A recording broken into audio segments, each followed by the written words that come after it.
Back at 8:35 with an inside look at the Church of Scientology. It is no stranger to controversy, and now, according to a new report, it's being investigated by the FBI.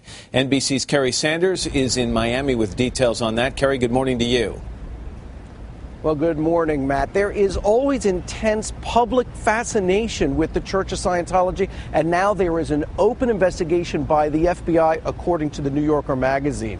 The New Yorker magazine, in their article, lift the curtain of secrecy on the Church of Scientology, and they expose allegations of alleged, let me get this straight here because I want to get it right, allegations of abusive behavior and gross misconduct in the church's highest ranks. Scientology is often considered both mysterious and notorious for its secrecy and many celebrity members, from John Travolta to Kirstie Alley to Tom Cruise. It is being a Scientologist, people are turning to you. Now the FBI is investigating the church, according to a new article in the New Yorker, which reports that the agents on the case are human trafficking specialists. While the FBI doesn't give details of the investigation, the agency confirms to the magazine that the case is open. And the article suggests that the FBI is focusing on Scientology's treatment of its more junior members. In the piece, one of Hollywood's elite, award-winning writer-director Paul Haggis of $1 Million Baby and Crash opens up about his 3 decades deeply immersed in Scientology before quitting in 2009. After defecting, Haggis was apparently appalled when he read accounts of how children were supposedly treated in the elite group that helps run the church. He says it reminded him of child slaves he had seen in Haiti. They were 10 years old, 12 years old, signing billion-year contracts, Haggis says, scrubbing pots, manual labor that so deeply touched me. My God, it horrified me. Many former church members are interviewed in the New Yorker piece. According to a former member of the so-called Sea Org, Scientology's religious order within the church, among his many duties, he went to extraordinary lengths catering to the whims of Tom Cruise, such as installing handmade eucalyptus paneling on his customized SUV and plating his motorcycles with brushed nickel and painting them candy apple red, all on a $50 a week salary. The church denies the account, as does Tom Cruise's attorney, who told the New Yorker that the church never expended any funds to the personal benefit of Mr. Cruise. There are shocking allegations of physical abuse by the church's leader, David Miscavige. 12 people told the magazine they experienced or witnessed it, and one former church executive tells the New Yorker the church had struck or beaten him on 5 occasions. The Church of Scientology denies this claim, too, and most of the allegations in the New Yorker piece. And as for Haggis, he wonders why he was so blind for so long. Haggis tells the magazine, I was in a cult for 34 years. Everyone else could see it. I don't know why I couldn't. Early this morning, a Church of Scientology spokesman, Tommy Davis, issued a statement denouncing the New Yorker article.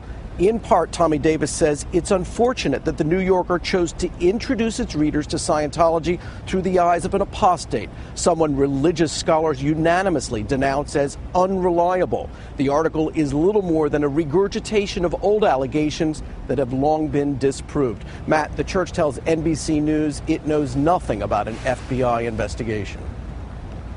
Kerry, thank you very much. Lawrence Wright is the author of the article, Paul Haggis versus the Church of Scientology, featured in the latest edition of The New Yorker. Larry, good morning. Nice to see you. Matt. Talk to me about your process here. Any investigative journalist wants to get both sides of any story. You clearly had access to former members of the Church of Scientology. What access were you given to current members or the leadership of the church? At the beginning, I had a lot of access. I met with some of the current members of the church.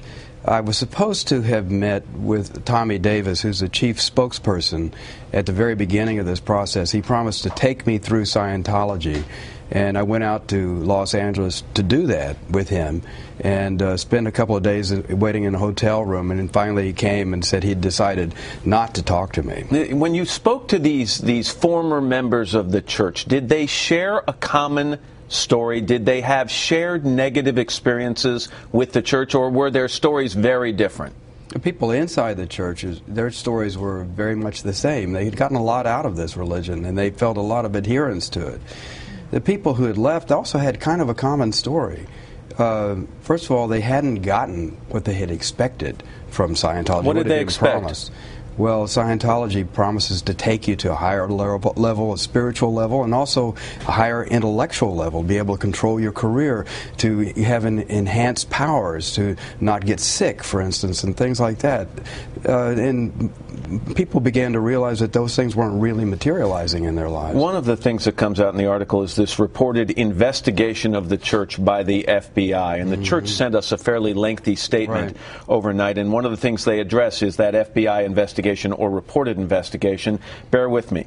As for the claim that the church is the subject of a federal investigation, the church has never been advised of any government investigation, a fact the New Yorker knew before it went to print. Moreover, the subject of the alleged investigation was recently raised in a lawsuit by the same individuals who are the sources for the article, and the complaint was resoundingly dismissed by a federal district court judge. The New Yorker was aware of this fact, but irresponsibly sought to use the claim of a, quote, investigation to garner headlines for an otherwise stale article containing nothing but rehashed, unfounded allegations. How would you respond to that? I was talking to a lot of people who had talked to the FBI, so naturally I bumped into their investigation. And I talked to people in the FBI who they confirmed the investigation to you? It to me. What exactly are they investigating? What are they looking into, according to your reporting? The sources I talked to have talked to the FBI about three different things. One is the physical abuse of members of the church by the leader of the church, David Miscavige. I talked to 12 people who had either been physically abused themselves or had witnessed such actions on the part of the church's leader. Just curious, not to interrupt you, why would that be an FBI investigation? Why wouldn't some local law enforcement group look into that? Human rights abuses, and also it goes to trafficking, which is the FBI agents who are involved in this investigation, their assignment is human trafficking, and normally it's forced prostitution, but the laws are defined in such a way that confinement, psychological abuse, being placed in a psychological spot where they're pressured not to leave the environment. A lot of these things resemble things that people who had been in this clergy of Scientology called the Sea Org have been complaining about. As someone who now has spent a lot of time looking into this church, when you think of some of the high-profile people who are members and the people whose names get bandied about a lot, the Tom Cruise and John Travolta, Kelly Preston, Kirstie Alley, they are smart people.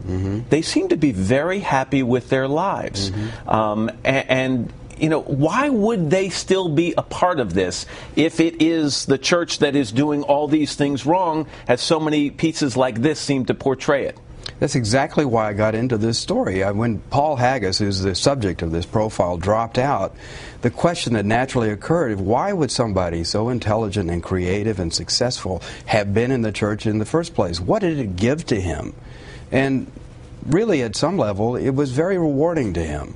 You know, he had some marital problems, and he went to the church for counseling, and he felt that he got something out of that. But on the course, as he went all the way to the top of Scientology at the time, he was called an operating Phaeton 7, which was the highest level available. And he got less and less, he felt. He felt more and more false. But as for these other people, are you suggesting in any way that they are part of some kind of cover-up?